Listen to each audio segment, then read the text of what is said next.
আসসালামু আলাইকুম। এইচএসসি 2025 প্রসঙ্গে কথা বলছি। দেখো, সুসংবাদ জানালো শিক্ষকরাও। অনেক শিক্ষক আমাদের সাথে কথা বলেছে যে যারা এইচএসসি পরীক্ষা দিয়েছে তাদের জন্য সুসংবাদ রয়েছে। তো মূলত সেই বিষয়ে কথা বলবো। তো ১ নম্বরে যে সুসংবাদ জানিয়েছে সেটা হচ্ছে সৃজনশীলে 10 এ 10 পেয়েছে। দেখো, এটা কিন্তু বড় ধরনের একটা সুসংবাদ তোমাদের জন্য। অর্থাৎ যারা এইচএসসি 2025 সালে পরীক্ষা দিয়েছো। এটাও কেন বলেছে? বাংলা প্রথম পত্র, বাংলা দ্বিতীয় পত্র এই খাতাগুলো কিন্তু শিক্ষকেরা অলরেডি হাতে পেয়েছে।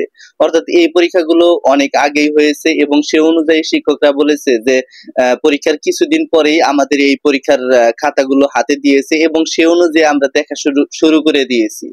অর্থাৎ আমরা যে সময় পাবো না এটা আমরা জানি। শিক্ষকরা বলেছে যে পরবর্তীতে আমাদের যে 250 থেকে 300টা খাতা দিয়েছে প্রত্যেক শিক্ষককে, সেক্ষেত্রে সেগুলা দেখতে অনেকটাই টাফ ব্যাপার বা অনেকটাই সময় লাগবে। সেক্ষেত্রে আমরা তাড়াতাড়ি দেখতেছি।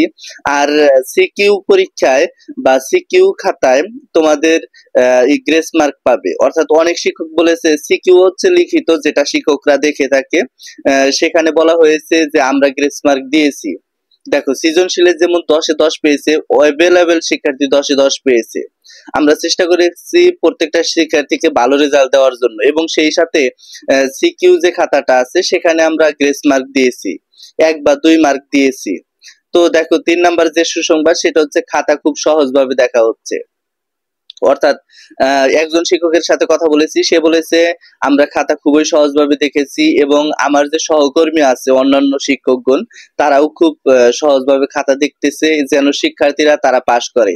অর্থাৎ আমরা লক্ষ্য করেছি এসএসসি 2025 এখানে কিন্তু অনেক শিক্ষার্থী ফেল করেছে এবং সে অনুযায়ী তাদের কাঙ্ক্ষিত রেজাল্ট দেওয়া হয় নাই, কিন্তু 2026 বা 2025 সালের এইচএসসির ক্ষেত্রে আমরা কাঙ্ক্ষিত নাম্বার দেব। যদিও শিক্ষা উপদেষ্টা আমাদের ওই রকম ভাবে জরুরি নোটিশ প্রকাশ করে নাই যে আমাদের এইভাবে নাম্বার দিতে হবে, তারপরেও আমরা কিন্তু 100% পূর্বের বছরগুলোর তুলনা করে আমরা নাম্বার দিচ্ছি। তো 4 নাম্বার যে সুসংবাদ সেটা হচ্ছে সৃজনশীল বা লিখিততে সর্বোচ্চ পাশের হার থাকবে। অর্থাৎ দেখো, সৃজনশীল বা লিখিত যে অংশটা এটা কিন্তু শিক্ষকেরা দেখে থাকে। তারা বলেছে যে এইটার মধ্যে অর্থাৎ সর্বোচ্চ নাম্বার দেওয়ার সম্ভাবনা এবং আমরা সর্বোচ্চ নাম্বার দিচ্ছি।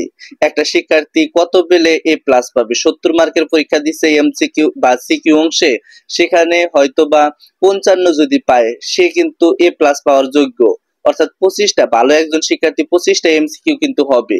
আর 25টা এমসিকিউ আর যদি সিকিউ অংশে অর্থাৎ লিখিত অংশে 55 পায় তাহলে কিন্তু সে এ প্লাস করবে। আমরা ভেবেছি যে এই শিক্ষার্থীটা ভালো বা ভালো মানের, তাকে আমরা কিন্তু ওই 55, অনেকেই দেখা যায় 53 পাইছে, অনেকে 52 পাইছে, আমরা খাতাটা পুনরায় চেক করেছি। অর্থাৎ এখানে 5 নাম্বার সুসংবাদে বলা হয়েছে 1-2 নাম্বার লাগলে খাতা পুনরায় চেক করে আমরা পরে নাম্বার দিয়েছি। অর্থাৎ দেখো, তাহলে তোমাদের জন্য বড় ধরনের সুসংবাদ বলবো এই কারণে, শিক্ষার্থীরা যারা পরীক্ষা দিয়েছো তারা কিন্তু অনেকটাই দুশ্চিন্তায় আছো যে আমাদের পরীক্ষা দিয়েছি, আমাদের ভালো রেজাল্ট হয় না খারাপ রেজাল্ট হয় আমরা কিন্তু বুঝতেছি না। অনেক শিক্ষার্থী আমাকে প্রশ্ন করেছো যে আমরা পরীক্ষা যেরকম দিলাম এমসিকিউ আর সিকিউ তে তারা যদি গ্রেস মার্ক না দেয় তাহলে আমরা পাস করতে পারবো না। এটা কিন্তু শিক্ষার্থীর মনের প্রশ্ন। তবে আমাদের এই প্রশ্নের অ্যান্সারও আছে যে শিক্ষকগণ তারা কিন্তু সিকিউ অংশে যেহেতু গ্রেস মার্ক দিয়েছে, এমসিকিউ যে অংশটা এটা কিন্তু গ্রেস মার্ক দেবে না। অর্থাৎ শিক্ষা উপদেষ্টা বলেছিল যে আমরা কোনো গ্রেস মার্ক দেব না, 1 বা 2 নাম্বার খয়রাতি আমরা দেব না।